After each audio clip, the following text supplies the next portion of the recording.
Hola compañeros de la carne, bienvenidos a su plataforma de Meets para versión en español. El día de hoy volvemos un poco a lo virtual, a lo que estuvimos haciendo durante casi un año, donde no había pues conversaciones en persona. El día de hoy estamos con una gran amiga, con Alessandra Bulgarelli de Kerry. Ella actualmente reside en Costa Rica. Y bueno, es un poco diferente, porque aquí estamos en Kansas, donde se vino una tormenta el día de ayer, y qué diferencia, ¿no? Que estar en Costa Rica tú con un clima, pues de lo mejor. Y bueno, bienvenida Alessandra, ¿cómo estás? Muchas gracias, Francisco. Muy bien, acá con cielo azul despejado y a una temperatura muy agradable de 24 grados centígrados.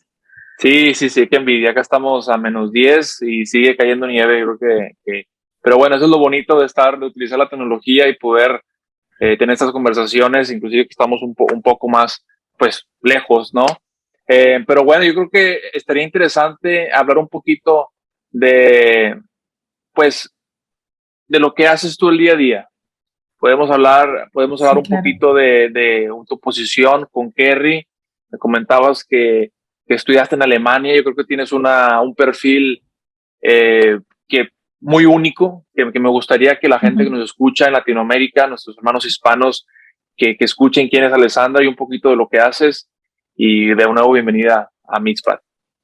Gracias, Francisco. Sí, con mucho gusto. Yo estudié ingeniería de alimentos en la Universidad de Costa Rica hace muchísimos años. Tuve la oportunidad de trabajar en una industria avícola para adquirir un poco de experiencia y posteriormente me fui a Alemania, a la zona de Heidelberg, donde me formé como maestra carnicera. Allá estuve más de un año, hice mi práctica, aprendí a deduezar, que era lo que no conocía de ese oficio, y pues con todo lo demás, todo el programa completo para convertirme en maestra. Regresé acá a Costa Rica y fui contratada por una empresa llamada Baltimore Spice, un suplidor de ingredientes bastante grande que tenemos acá en la región, y esta empresa fue adquirida por Kerry en el 2015. Entonces tengo 6 años y medio de trabajar para Kerry. Toda mi carrera la hice en investigación y desarrollo, especializada en cárnicos. Y el año pasado hice un cambio de posición, me moví hacia Business Development y acá trabajo entonces dando soporte a todos mis compañeros de Latinoamérica en todas las tecnologías que tienen que ver con cárnicos, pero tengo una responsabilidad y un foco especial en las tecnologías de preservación. Eso es en lo que estoy trabajando en este momento muy fuertemente, en cómo podemos garantizar la preservación de los alimentos, especialmente los cárnicos. Hay una crisis que hemos visto en Latinoamérica de cómo las etiquetas se están declarando vidas útiles que no se cumplen por rompimientos de cadena de frío, manipulación, altas cargas bacterianas en las materias primas. Entonces, en Kerry tenemos un portafolio muy amplio de soluciones de preservación y lo presentamos a nuestros clientes y les damos el soporte para identificar cuál es la mejor tecnología que se puede utilizar dependiendo de las necesidades y de las exigencias de los consumidores en este momento. Fíjate que es lo que te iba a preguntar, hablando de preservación. Te refieres a vida en aquel, ¿cierto? A cómo Sí, optimizar vida la de vida en aquel anaquel. producto, que es el tiempo de vida útil, como comentaste, ¿no? Exactamente, sí, sí. Y como te decía, tenemos muchísimos productos cárnicos en el mercado, ya sea frescos, pasteurizados, no pasteurizados, etcétera, que declaran una vida útil que no se cumple. Entonces hay dos corrientes con las que trabajamos con nuestros clientes, que es prácticamente toda la industria cárnica en Latinoamérica, y es primero es garantizar el cumplimiento de lo que está declarado en la etiqueta, porque eso es un compromiso que la industria asume con el consumidor, ¿cierto? Entonces, si no se cumple, la empresa productora no está siendo fiel a su compromiso. Y en segundo lugar, dado que en Latinoamérica tenemos países tan grandes, con geografías tan diversas y con climas también muy diversos, entonces el otro reto de la industria es lograr llevar el producto a zonas alejadas de los centros de Sí. producción y garantizar que la vida útil se cumple para que el consumidor tenga acceso a alimentos seguros. Fíjate que ahorita me acordé de algo, pues yo considero es un tema controversial, de igual manera aquí en Estados Unidos, el tema de la fecha de caducidad. Que algunos gente en el supermercado, pues, informa o en la etiqueta el best by dates o el used by o el freeze by, que es el congélese antes de, úsese antes de.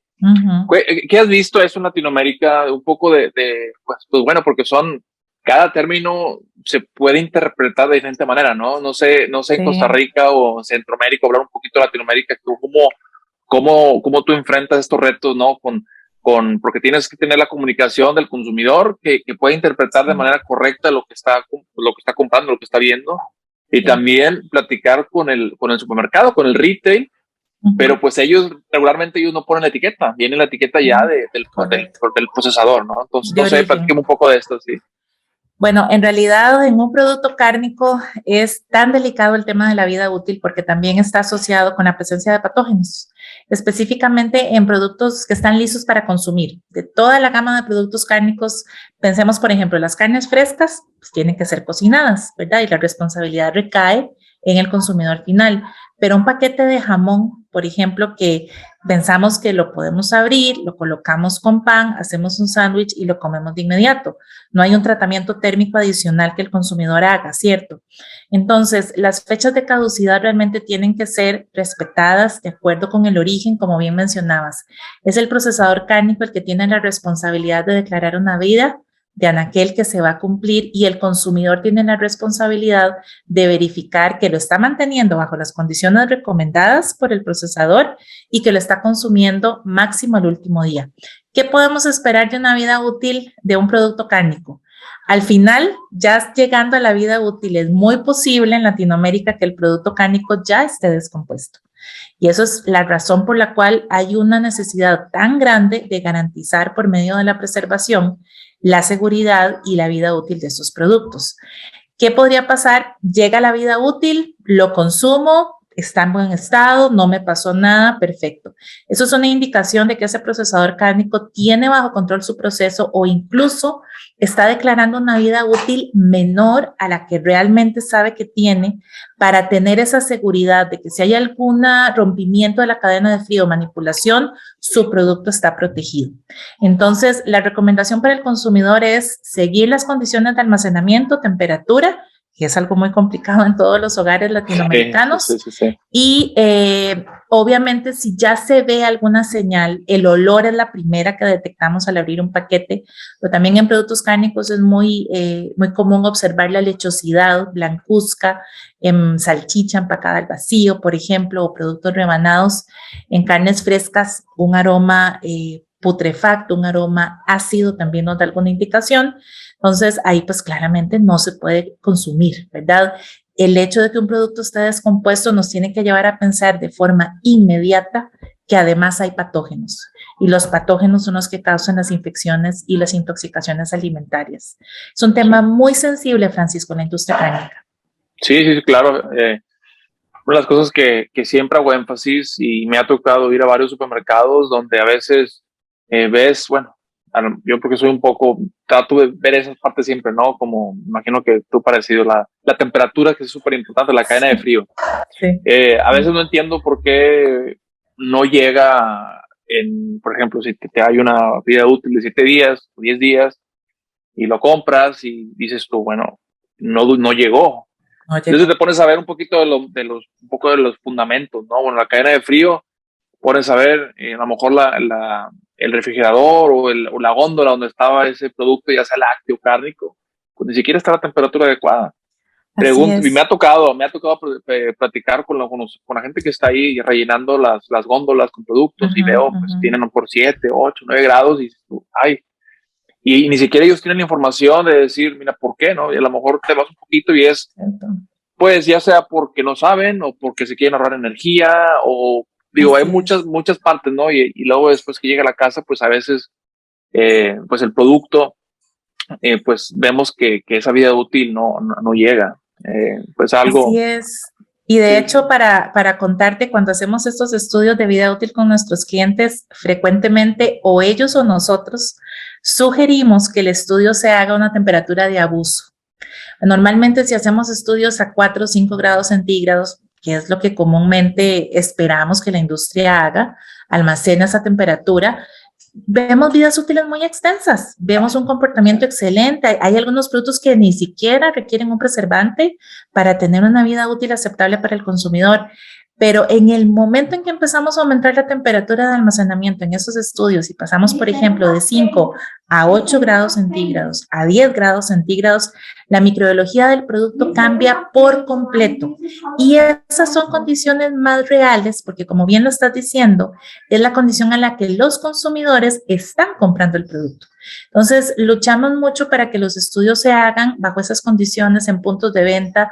Tenemos clientes que nos dicen, ok, coloquemos la solución de preservación natural y hagamos que dé un viaje completo en nuestra cadena de distribución, para que además de la temperatura sufra la manipulación, por ejemplo. Entonces, esa es la situación en la que nos enfrentamos en toda Latinoamérica.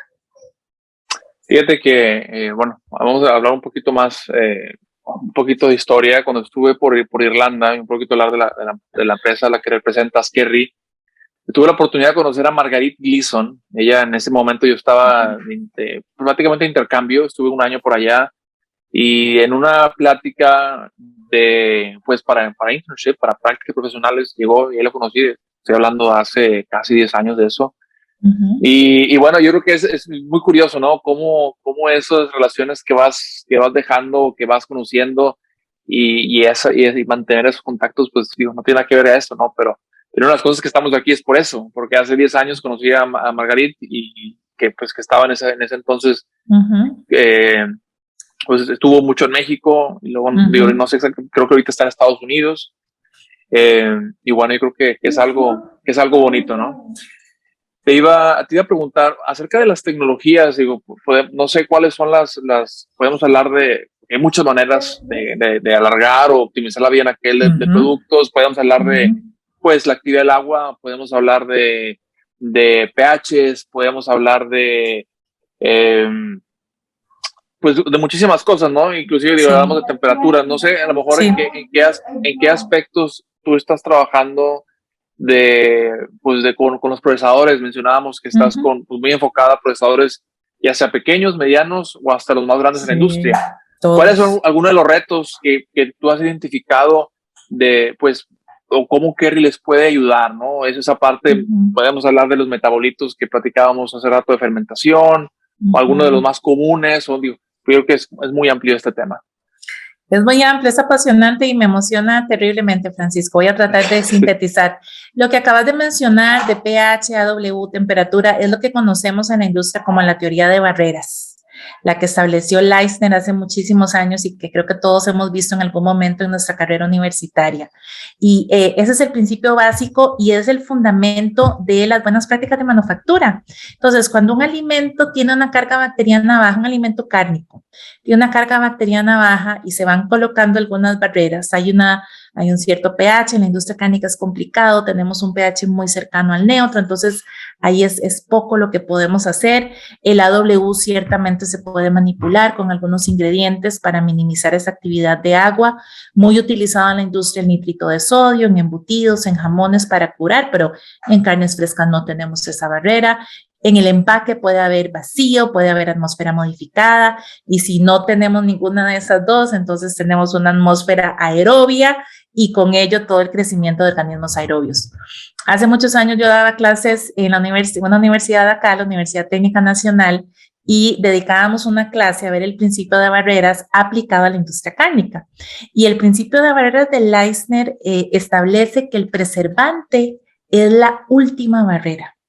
El preservante no soluciona situaciones que vienen de antes. O sea, si la materia prima cárnica ya trae una carga muy elevada, el preservante no va ni a eliminar por completo esos organismos, ni los metabolitos que esos organismos ya produjeron en la carne.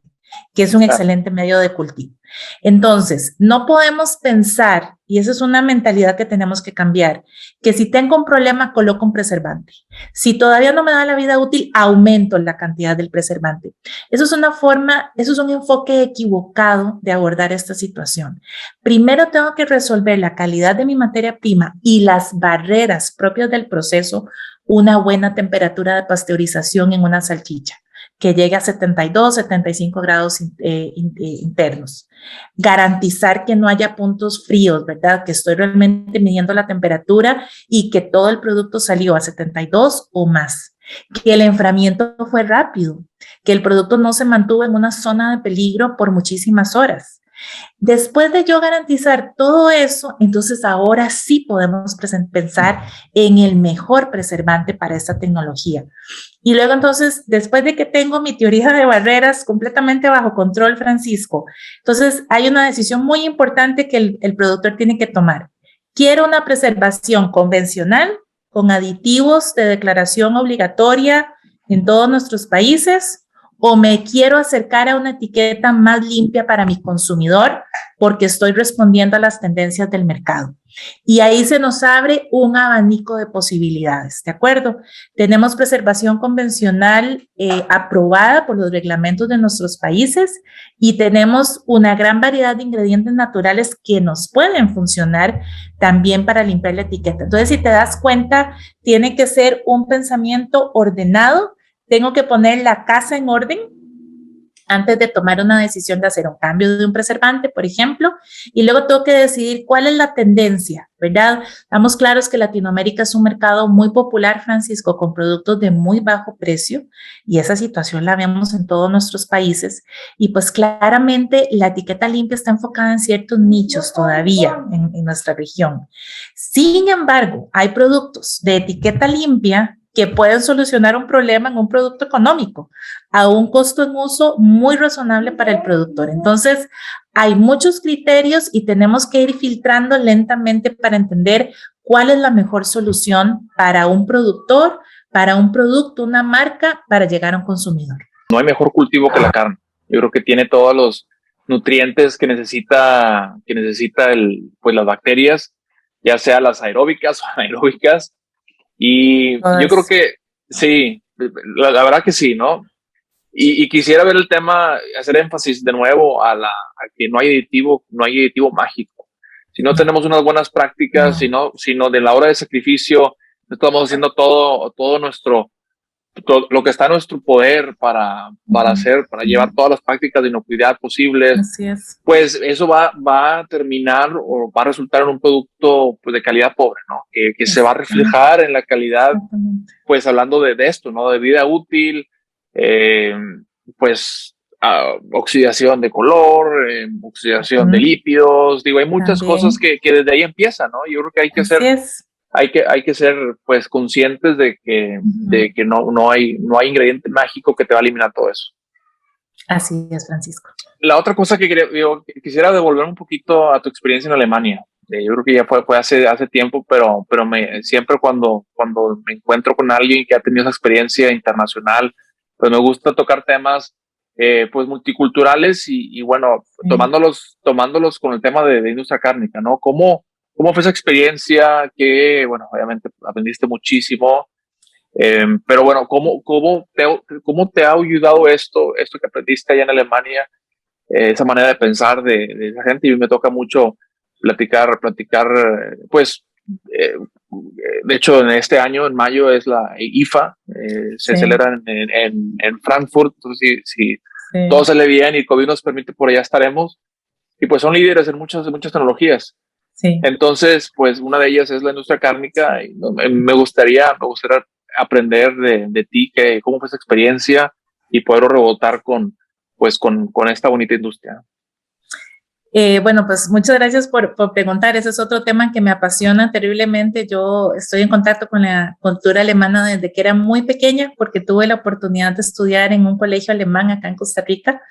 Y pues siempre quedó en mí el deseo de poder vivir allá, ¿verdad? Tengo una gran afinidad por la cultura, por el idioma, y cuando se dio pues esta posibilidad de hacerme maestra carnicera, la verdad que me pareció un complemento súper interesante de mi primera carrera, que es Ingeniería de Alimentos, una carrera académica, y complementarlo con esta carrera artesanal que se llama. Los maestros en Alemania está el maestro carnicero, el maestro cervecero, el maestro panadero, el maestro mecánico, etcétera. Esos son oficios que provienen de la historia de la Edad Media, donde las personas realmente se especializaban en un oficio y pues ha sobrevivido todos estos siglos. Los maestros carniceros son los que tienen por ley el derecho de colocar las carnicerías en los diferentes pueblos y cada uno entonces se va especializando en los productos de su región, los sabores, las materias primas, etcétera. La cultura alemana, pues lo conocerás, Francisco, es muy amplia en tema cárnico, ¿verdad? Sobre todo embutidos y jamones. Hay una gran cantidad, una variedad enorme de productos y siendo Alemania un país relativamente pequeño en área geográfica, tiene una riqueza cultural y gastronómica enorme. Lo que se come en el norte no es exactamente igual a lo que se come en el sur. Así que hace muchos años incluso pues los carniceros incluso sacrificaban sus propios animales, ¿verdad? En décadas pasadas, ya cuando a mí me tocó estar allá por el 2003, el sacrificio se estaba haciendo en los mataderos oficiales aprobados por el gobierno y el deduece, el proceso partía del deduece y todo el valor agregado. Creo que de las cosas que más impactaron mi carrera para convertirme en maestra carnicera fue trabajar allá en una carnicería durante más de un año como asistente, como aprendiz en realidad del maestro carnicero y observar cómo todo se aprovecha, pero todo se aprovecha de una manera amigable con el ambiente, en primer lugar, ¿verdad? De una manera honesta con el consumidor, no colocando un recorte que no va en un producto, sino aprovechando las orejas del cerdo, la piel, el rabito, etcétera, pero en platos culinarios, ¿verdad? Apreciados por el pueblo alemán. Entonces, para mí eso fue lo más valioso, entender cómo todo se aprovechaba, todo se le daba un valor agregado, pero de una manera muy ética, muy honesta, muy histórica, ¿verdad? Y la variedad de sabores es realmente impresionante. El ahumado en frío, que siempre lo recordaré a 25 grados centígrados, cómo se llenaba todo el aroma de la carnicería y el deshuese del animal también, ¿verdad? Cómo se aprovechan desde las partes más pequeñas hasta los cortes más grandes y se les da la cocción correcta, ¿verdad? No como hacemos en Latinoamérica que cocinamos una carne y nos queda dura, sino que allá cada corte se cocina de acuerdo con la fibra, con el colágeno que tiene, la grasa, etcétera. Entonces, podemos hablar una sesión completa, Francisco, porque es la verdad que un tema muy, muy interesante. Sí. Estamos casi por finalizar este podcast, pero no me quiero ir sin preguntarte tu opinión.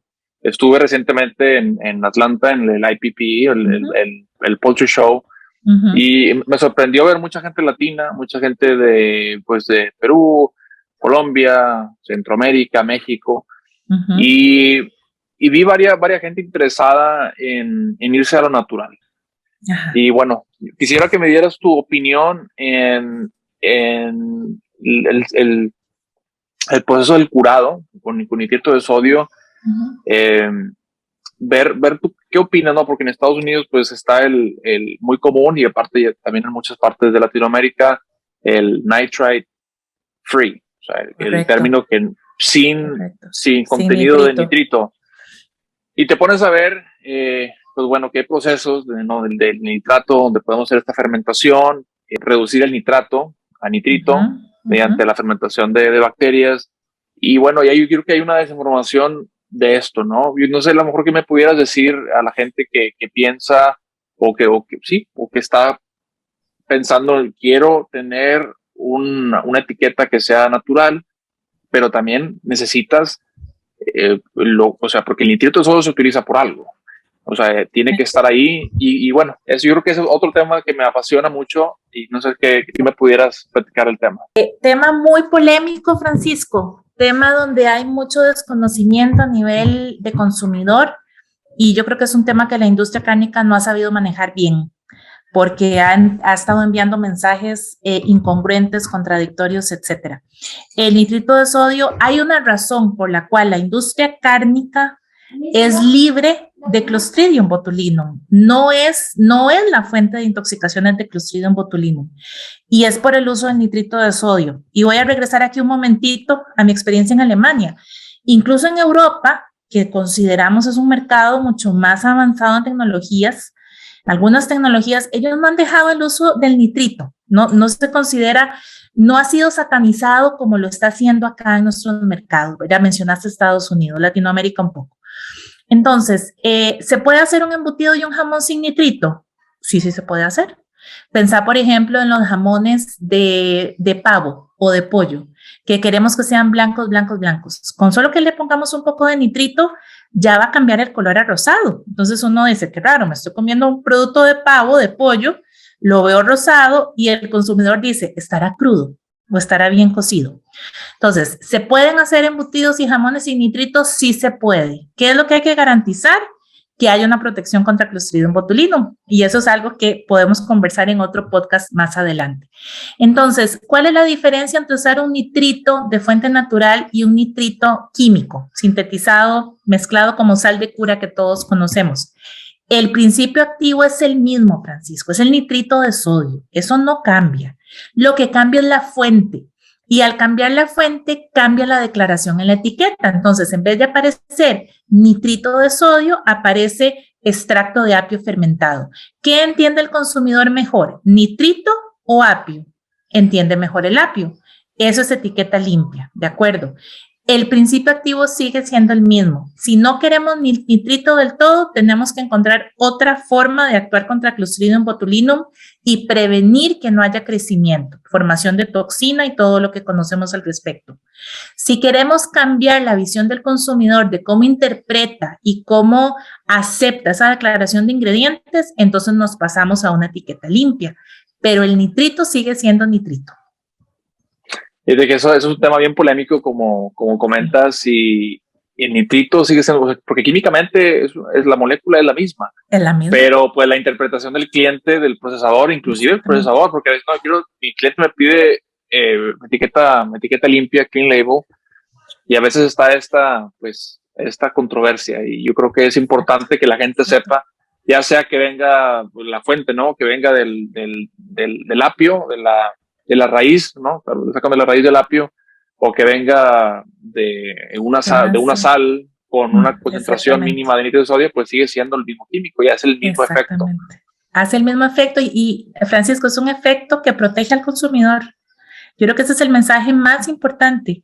El nitrito cumple una función. El residual de nitrito que garantizamos tiene que estar alrededor de 60, 80 partes por millón residual en el producto, evita el crecimiento de Clostridium botulinum y evita que los productos cárnicos sean fuente de toxina botulínica. Entonces, el consumidor es importante educarlo, que pueda entender la ventaja de que el producto tenga nitrito y la responsabilidad de la industria de que tenga la cantidad de nitrito que se necesita, no más.